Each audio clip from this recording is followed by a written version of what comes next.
ومعاكم عزوز منجي. يلا بينا اقول لكم طريقة عمل البنفكاكس اسكندراني. اول حاجة معانا البنفكاكس، ومعانا الكنكة، ومعانا البنفكاكس، معانا القهوة بتاعتنا.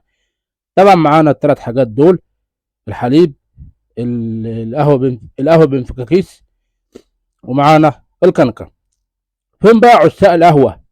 اتمنى منكم الاشتراك واللايكات والشير والدعم. اللي ما اشتركوش في القناة اشتركوا في القناة، زائد تفعيل الجرس، وزائد اللايكات.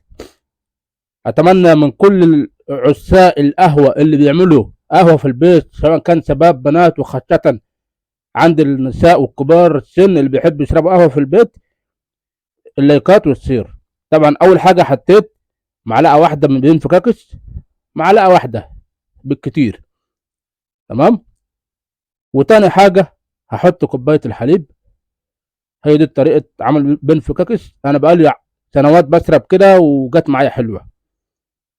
من غير حليب مش هتبقى حلوة، تمام. وطبعا بعد ما حطيت حليب، قبل ما احطها على النار لازم اقلبها كويس. وطبعا لازم احط معلقتين بالكتير سكر، عشان هي بيبقى طعمها مر، تمام. وطبعا بقلبها كويس. بعد ما حطيت السكر والحليب بقلبها قبل ما احطها على البوتاجاز، واسيبها شويه على نار هاديه لحد ما تفور. يا عشاق القهوه، يا عشاق القهوه، الشباب والبنات، وخاصه السيدات وكبار السن اللي بيعملوا قهوه في البيت بدل ما تروحوا كافيهات، لا تنسوا الاشتراك واللايكات والشير والدعم. اقسم بالله على العلي العظيم، اليوم من غير قهوه عمرك مزاجك هيبقى حلو. يومك من غير قهوه لا هتعرف لا تتمرن ولا حتى تعيش اللحظه.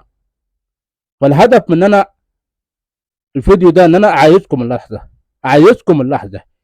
عيش الحياه وروق على بالك، وشوف لك كده فيلم حلو، فيلم حلو اكشن، وعيش اللحظه. غير مزاجك، فان الحياه حلوه وتحب من يحبها. ويلا بينا نجرب الكوبايه. واتمنى من كل المشتركين انهم يتفاعلوا ويعملوا شير ودعم. لو انتم بتحب قهوه عزوز لا تنسوا الاشتراك واللايكات. ويلا بينا نجرب الكوبايه احلى مع مولتو. اتفاعلوا يا جماعه، وكفايه انهم عندي في القناه باقي 300 مشترك حتى ادخل على 4000. شكرا لكم.